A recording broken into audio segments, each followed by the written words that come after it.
are you? How are you? Are you all set?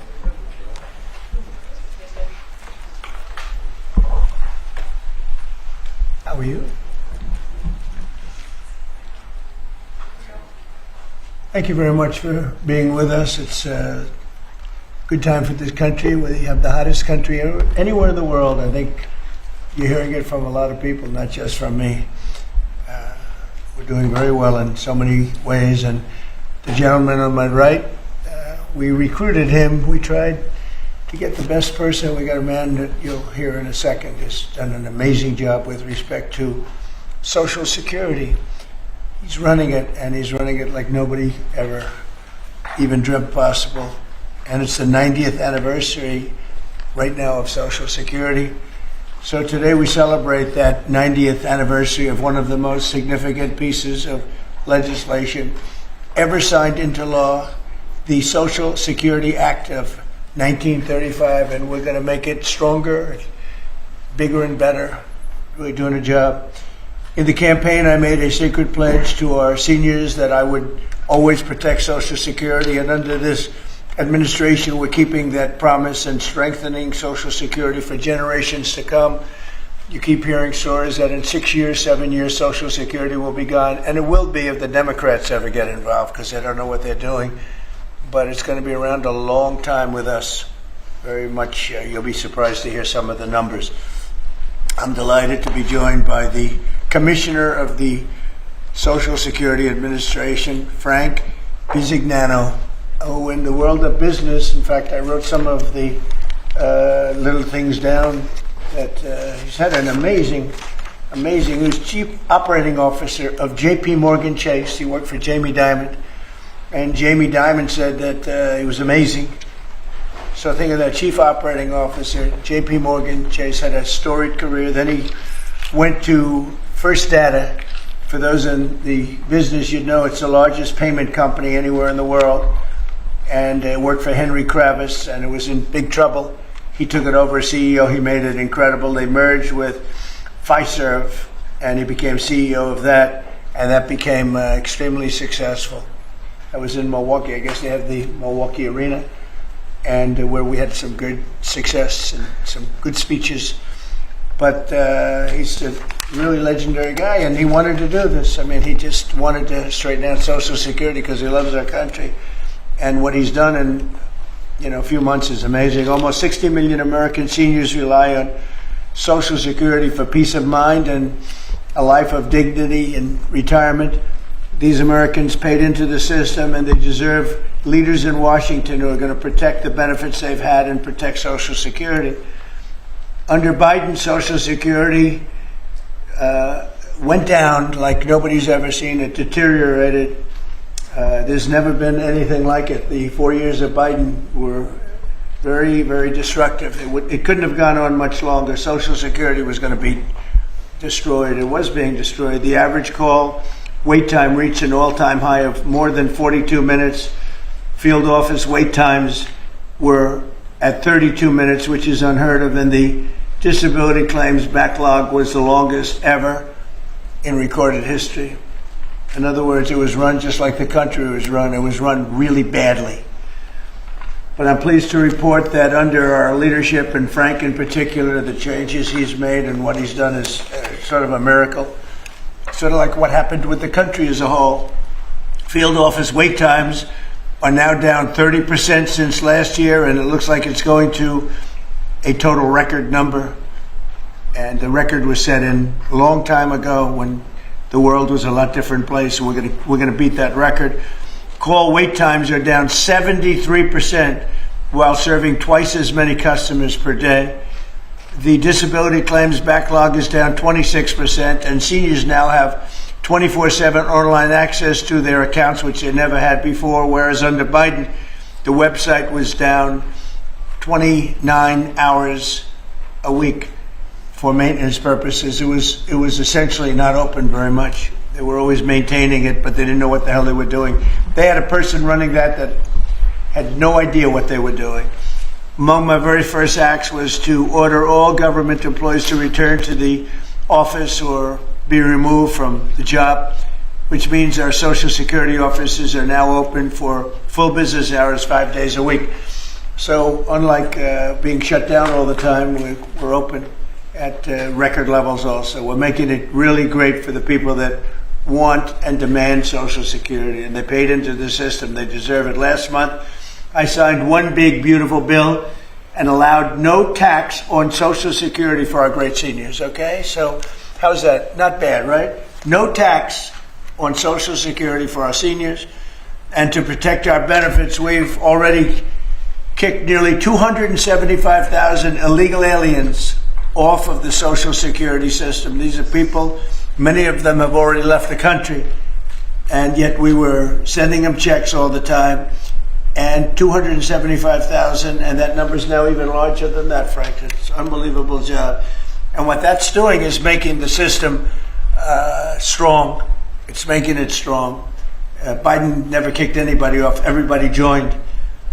And we're carrying out historic deportations to remove many more illegals committing Social Security fraud. It's the Social Security fraud that was taking place at levels that nobody's ever seen.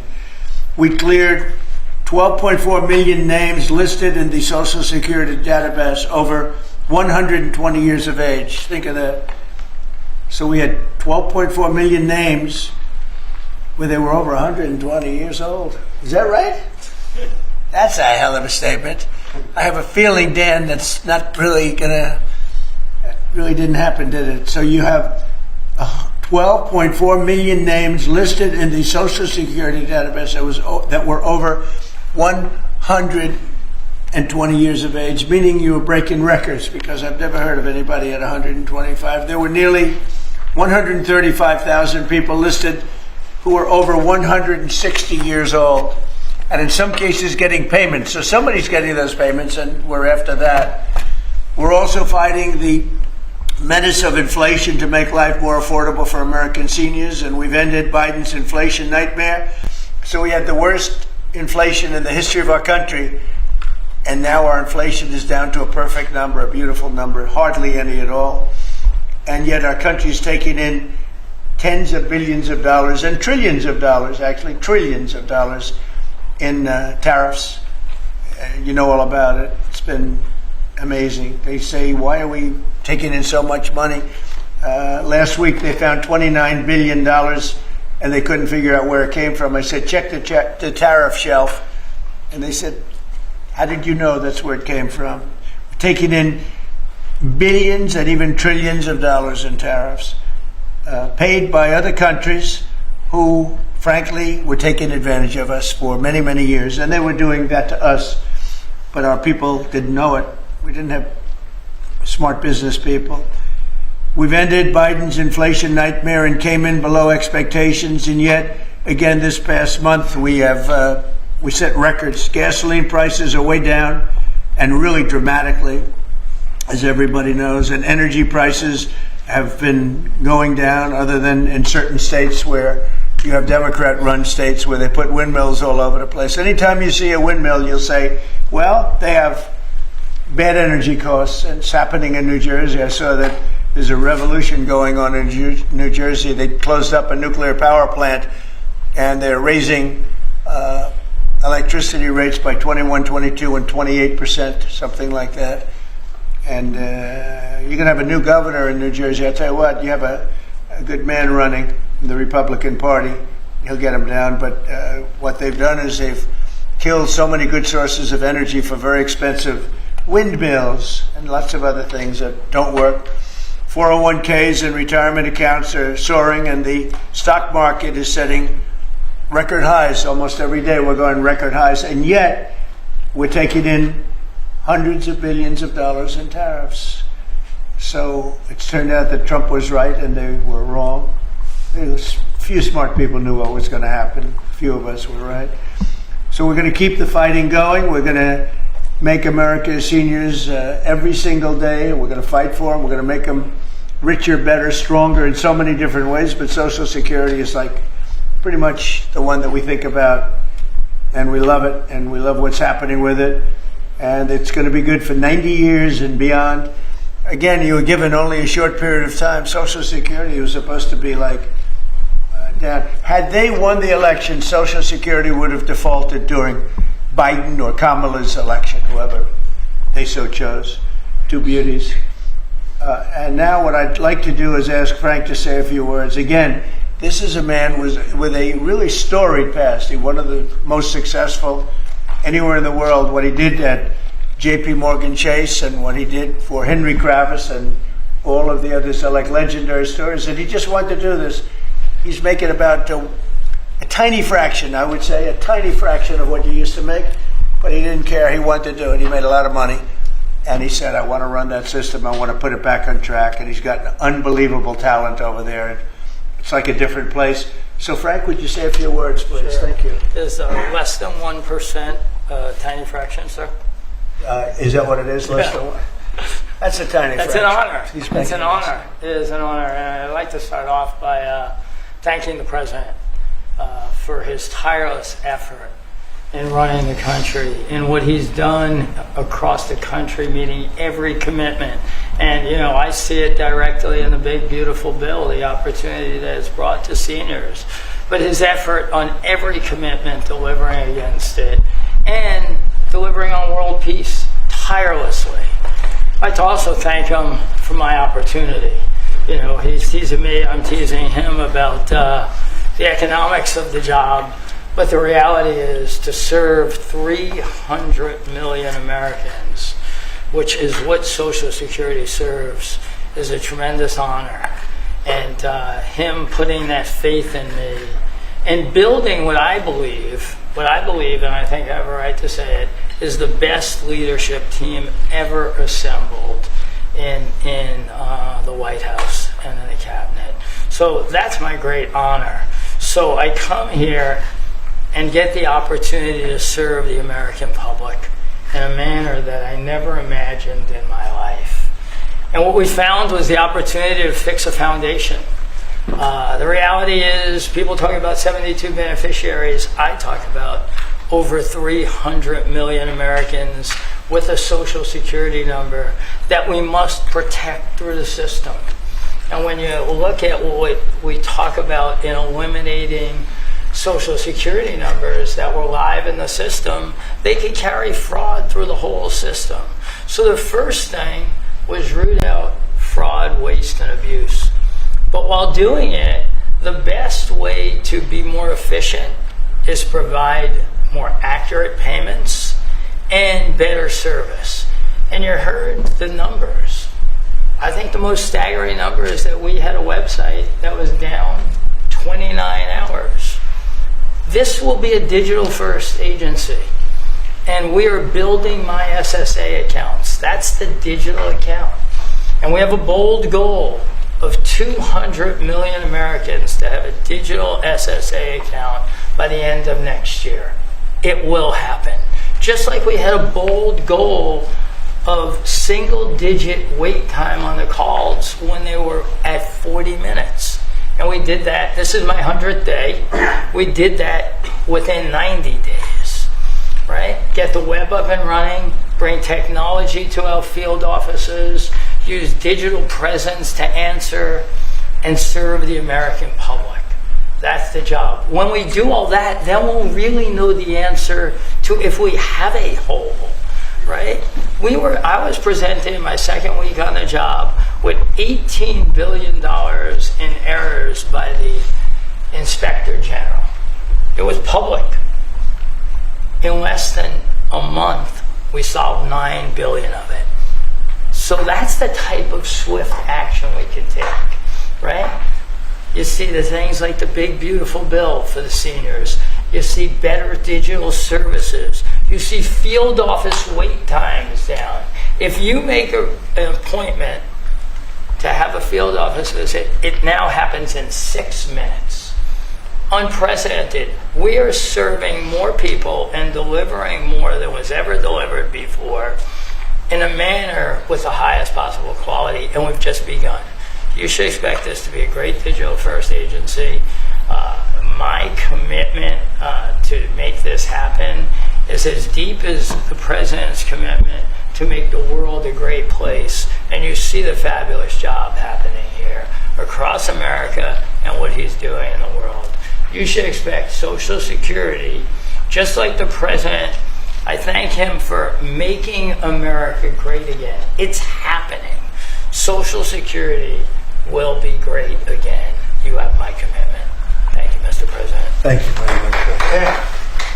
I'm going to sign the new proclamation, please.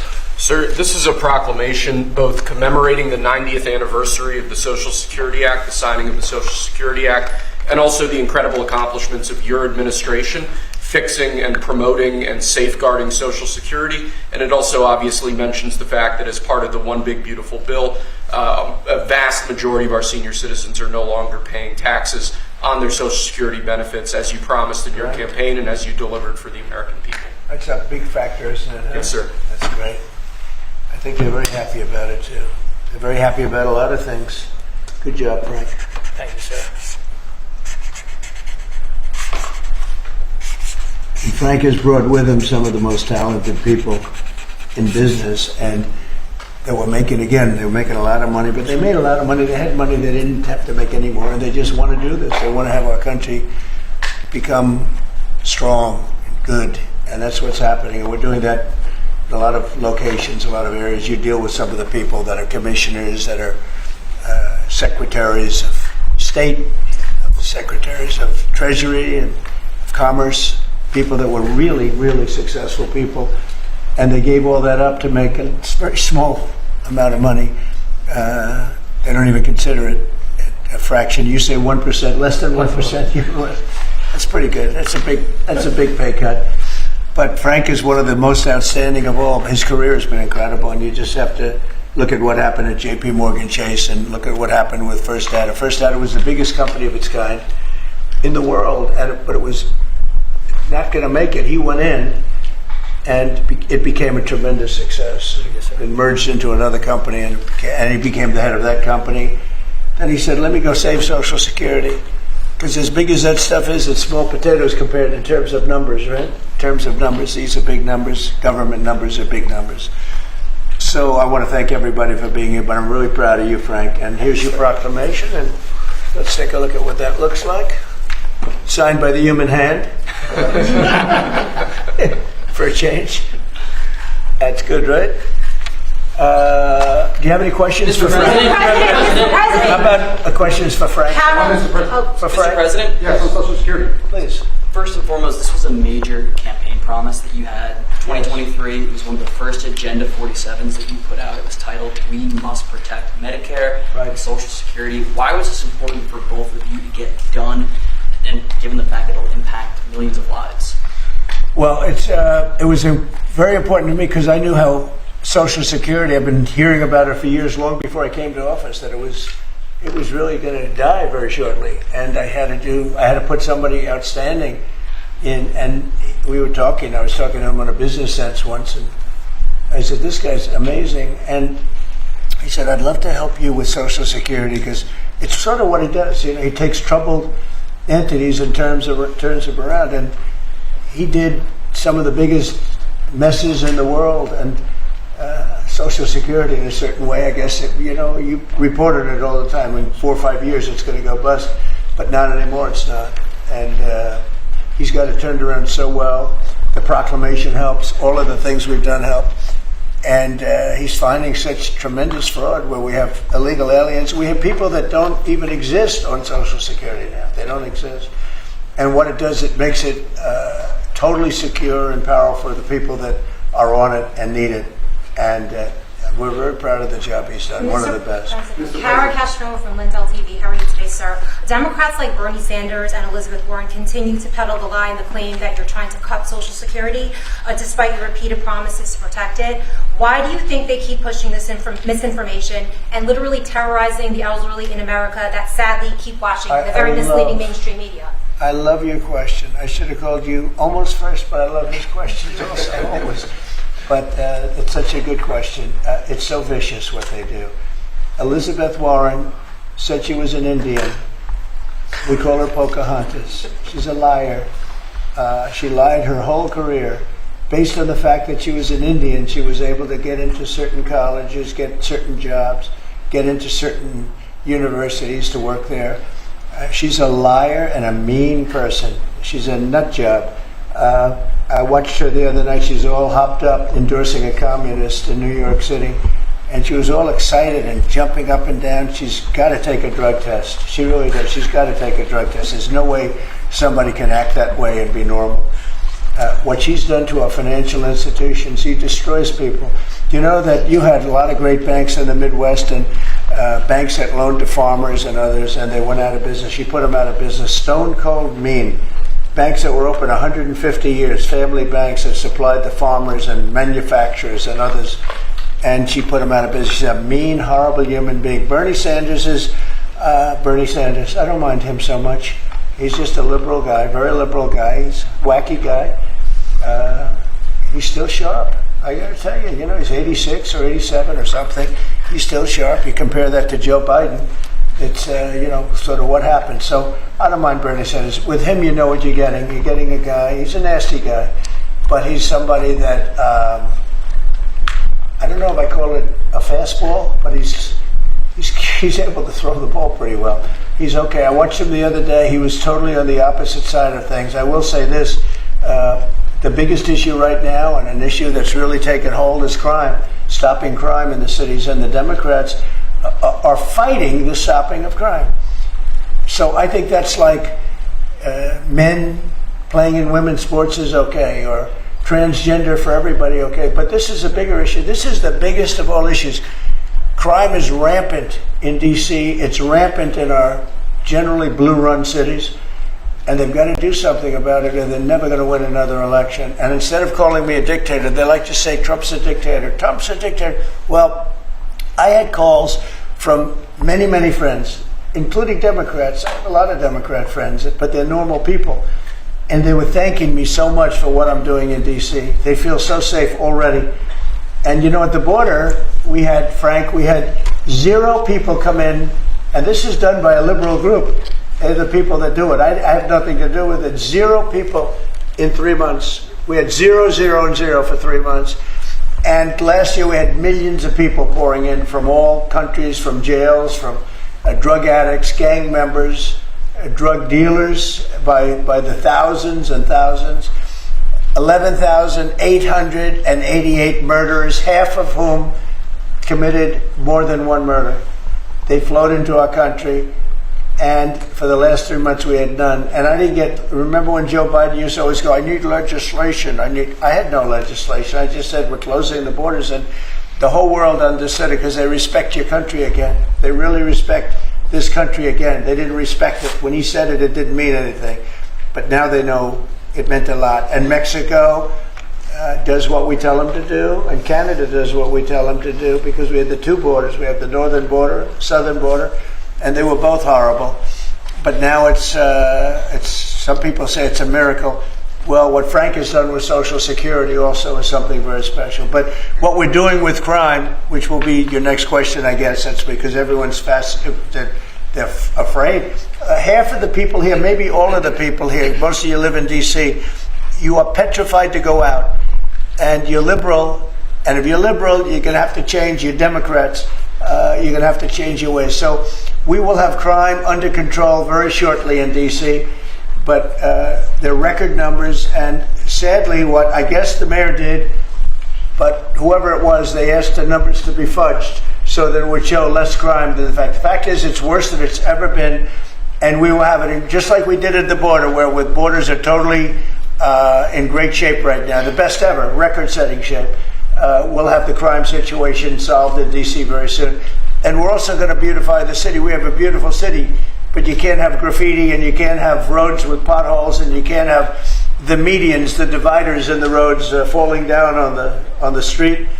We're going to be beautifying the city, making it really beautiful.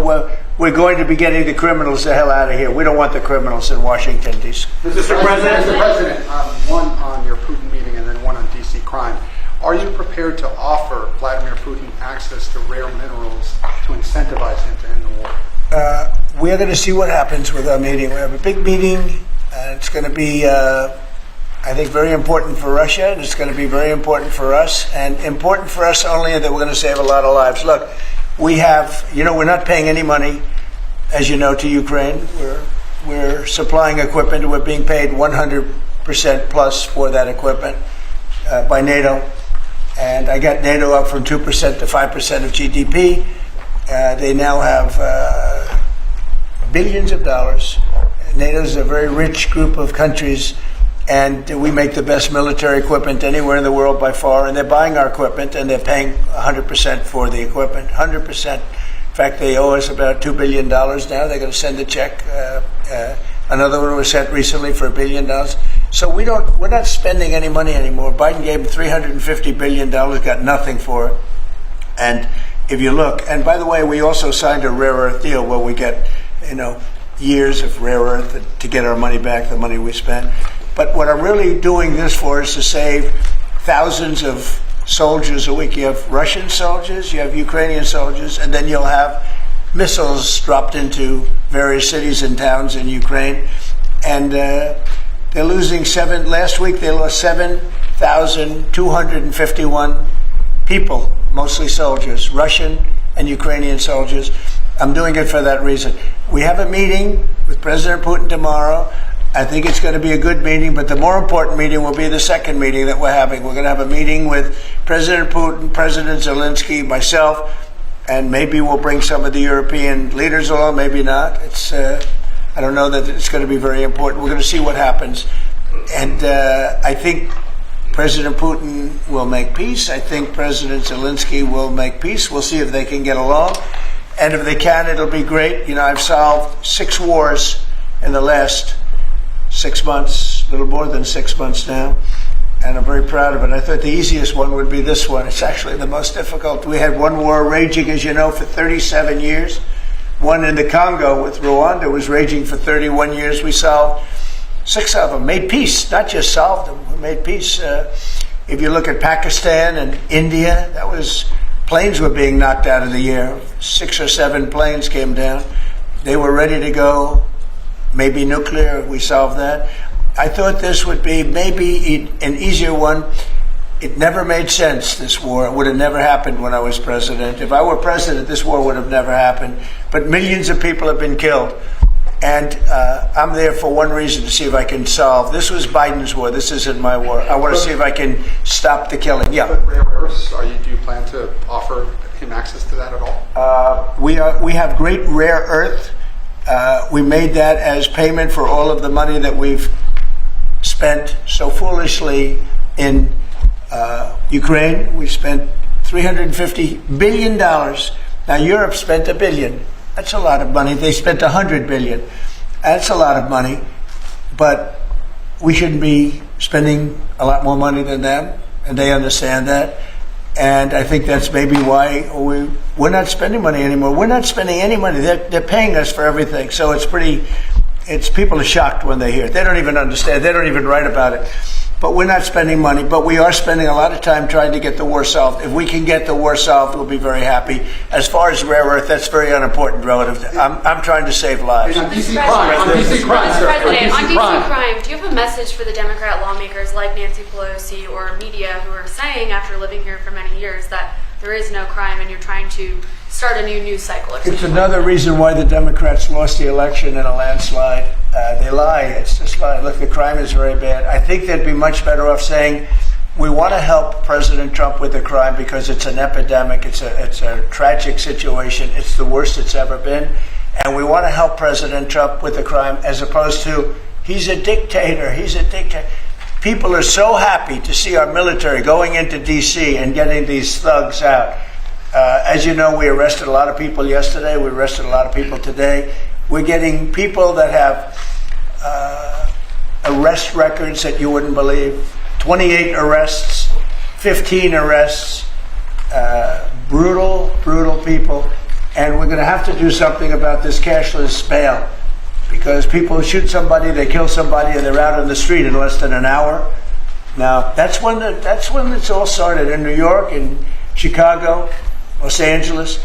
You take a look. If we didn't go to Los Angeles to help this incompetent governor and a mayor that doesn't know what the hell she's doing, if we didn't go to Los Angeles, you wouldn't have a big part of it burned down. The other part of it would have burned down too. you would have not had, I don't think you would have been able to have the Olympics. We have the Olympics. I have a lot at stake with that because I'm the one that got the Olympics. I got it in my first term. And I was saddened because I got it for what would be my third term, okay, which turned out to be second term. And the Olympics, it's a great honor, but I felt badly because I said I won't be president when the Olympics came. Well, through circumstance, I am president. I want to make sure the Olympics is great, the World Cup is great, and the 250, maybe the most important of all, is the 250-year celebration is great. So what's happening is we will work very hard. You would not have had, I don't believe that if I didn't send in the troops, I don't think you would have had Los Angeles in condition to have the Olympics. I think you would have had to tell them, I'm sorry, you're going to have to go someplace else. And if you look at the police commissioner or the sheriff, he said, we really needed them. Thank God they were here. We really needed them. That was the first 2 or 3 days. After we solved their problems, then he said, well, I think we could have maybe done it. No, he was told what to say. He said, you go back to your files and see what he said. He said, thank goodness they came. If I didn't go and put our military there, or National Guard in that case, and we'll go military if we have to, but the National Guard went there. They were very effective. If we didn't do that, I don't think you would have had the Olympics in Los Angeles. The place would have been just like the 25,000 houses that burned down, where, by the way, the governor ought to focus on getting their permits. You know, the federal permits are given. Those are the hard ones, and they were given a long time ago. People can't rebuild the house because they can't get permits from the state and the city, and they ought to focus on that because it's very upsetting. I went there right after the fires. I walked the streets, and I met a lot of great people. They want to rebuild their homes. We took care of it from the federal standpoint, but they're not taking care of it from the city, the mayor, and the governor. They're not getting their permits. They can't build their houses. Mr. President, go ahead, please. Mr. President, thank you. Do you think this summit and the incentives for peace you are putting on the table could end up rewarding Putin for his invasion of Ukraine? And what kind of signal do you think that could potentially send to other aggressors? No, I don't think it's a reward. I think that what we have is a situation that should never have started. Should have never started. It didn't start under me, and for 4 years it wasn't even discussed. And I could see it was going to happen after I left. I could see what was happening. Everything that we did was wrong. Everything that was done was wrong. Everybody's to blame. Putin's to blame. They're all to blame. This is a war that would have never happened. We have a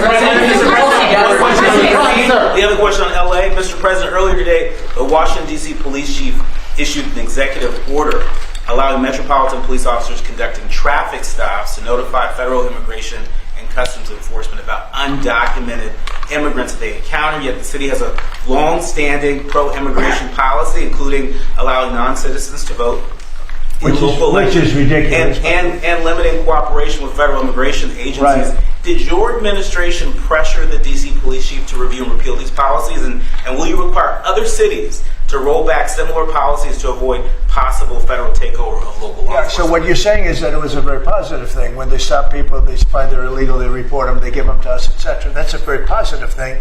I have heard that. It just happened. That's a great step. That's a great step if they're doing that.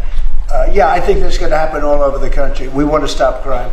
I think if the Democrats aren't strong on this issue, they won't be able to do it. I think this is a bigger issue than all of the other ridiculous things that they, like open borders. Well, open borders is bad. Open borders has caused a lot of this problem, allowing millions and millions. I think 24 million people were allowed to come into our country. Many of these people from prisons, from jails, from mental institutions. This was the Biden policy. And I don't believe it was him. He was never there before. It was the people that encircled this very beautiful desk, the Resolute desk, radical left lunatics who were smart, but radical left.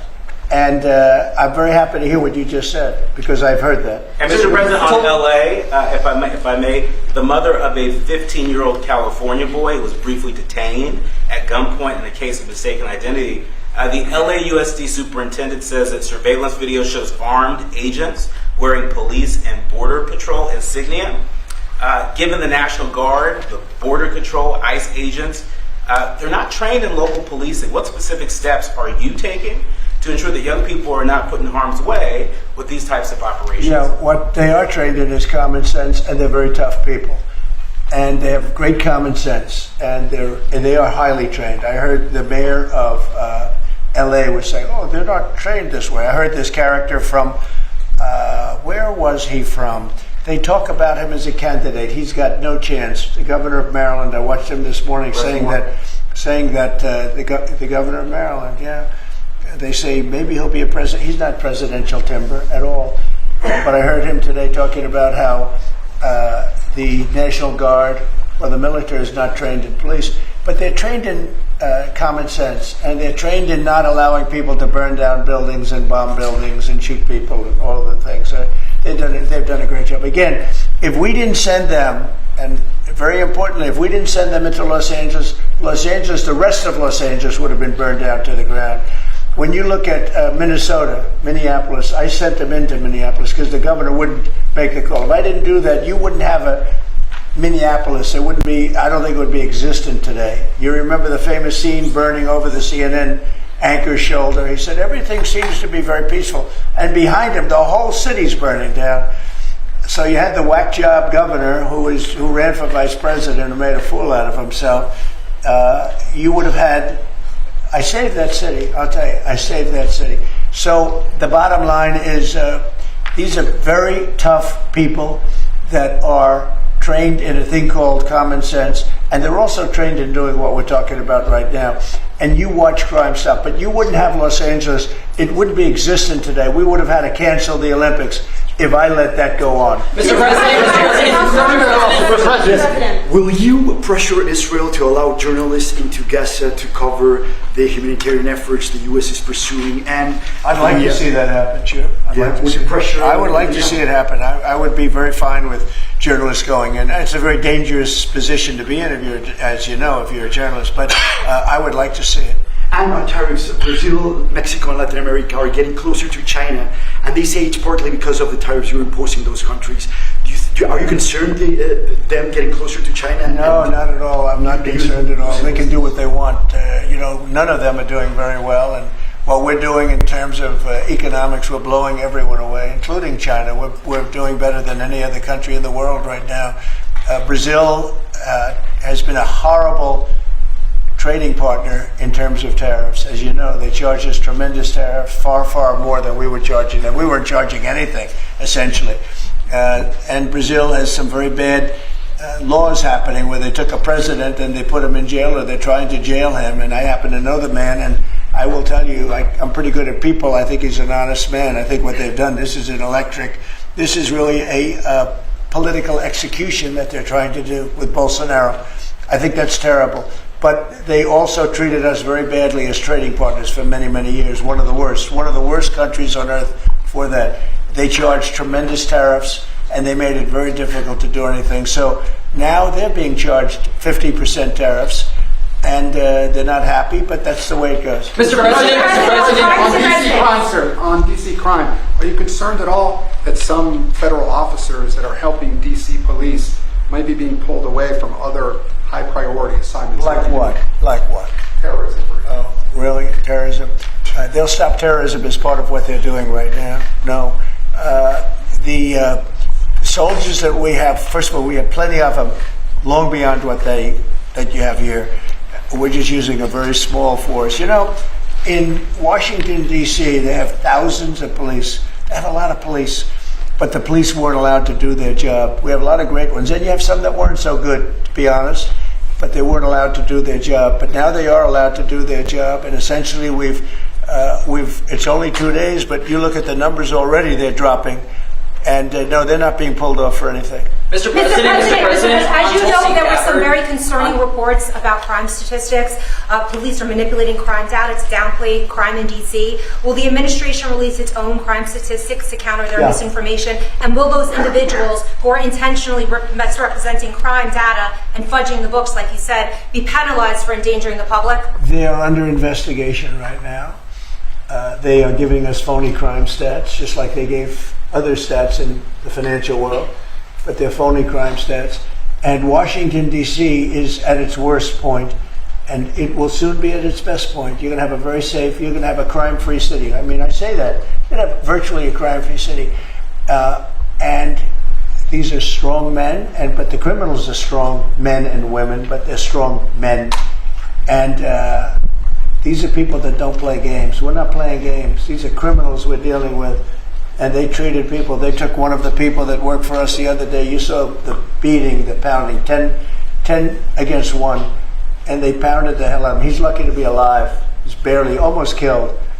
And we're not going to have that happening, please. Mr. Tulsi Gabbard declassified more documents last night related to the Russiagate hoax. She's doing a great job, by the way. That was another fake story. I'm very happy with the job she's doing.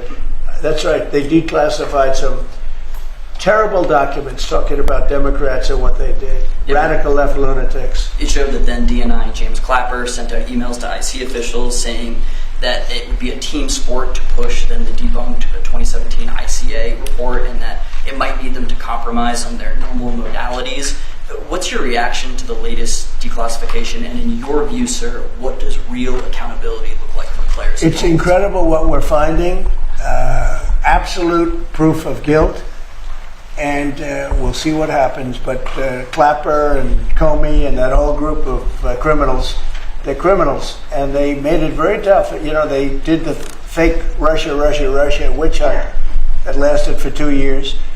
And I got totally exonerated. There was no doubt about it. They should have done it in 1 day, not 2 years. But there was a whole scheme to try and demean Trump so that I couldn't win an election. And that is a criminal group of people. They're sick people, and they're criminals, and they should be taken care of. Mr. President, does Putin have a strong hand tomorrow? Well, he came to our country, and I heard CNN fake news talking about that was a big win for him. Normally, he would say the opposite, but they said, oh, it's a big win that he came here. Normally, he would say the opposite, he came here. I think that President Putin would like to see a deal. I think if I weren't president, he would take over all of Ukraine. It's a war that should have never happened. If I weren't president, in my opinion, he would much rather take over all of Ukraine. But I am president, and he's not going to mess around with me. Mr. President, on Russia, Mr. President, would you support or agree to reducing NATO troops in Europe, in countries like Poland, in order to get Russia to agree to a peace deal? That hasn't been put before me, and I'll think about that for later, but it has not been put before me. Go ahead. Is anything less than an unconditional and immediate ceasefire a victory for the U.S.? Tomorrow? Yes. Well, tomorrow we'll see. I say, I don't know where that comes from. Sort of not a good question.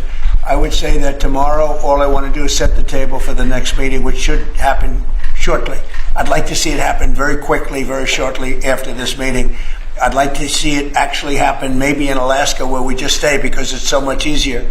But I think that it's going to be very interesting. We're going to find out where everybody stands, and I'll know within the first 2 minutes, 3 minutes, 4 minutes, or 5 minutes, like we tend to find out whether or not we're going to have a good meeting or a bad meeting. And if it's a bad meeting, it'll end very quickly. And if it's a good meeting, we're going to end up getting peace in the pretty near future. Okay? How about one more? Mr. President, on the Smithsonian. Thank you, Mr. President. On the Smithsonian, I know that your administration is seeking to weed out a lot of this left-wing spin that's in the museums, but we're seeing from people like Brian Stelter or other commentators that they're insinuating that you are trying to change history according to your narrative. What's your response to that, and is there anything you'd particularly like to take a look at? We want the museums to treat our country fairly. We want the museums to talk about the history of our country in a fair manner, not in a woke manner or in a racist manner, which is what many of them, not all of them, but many of them are doing. Our museums have an obligation to represent what happened in our country over the years, good and bad, but what happened over the years in an accurate way. Thank you very much, everybody. Mr. President, how do you reconcile that, though? Thank you.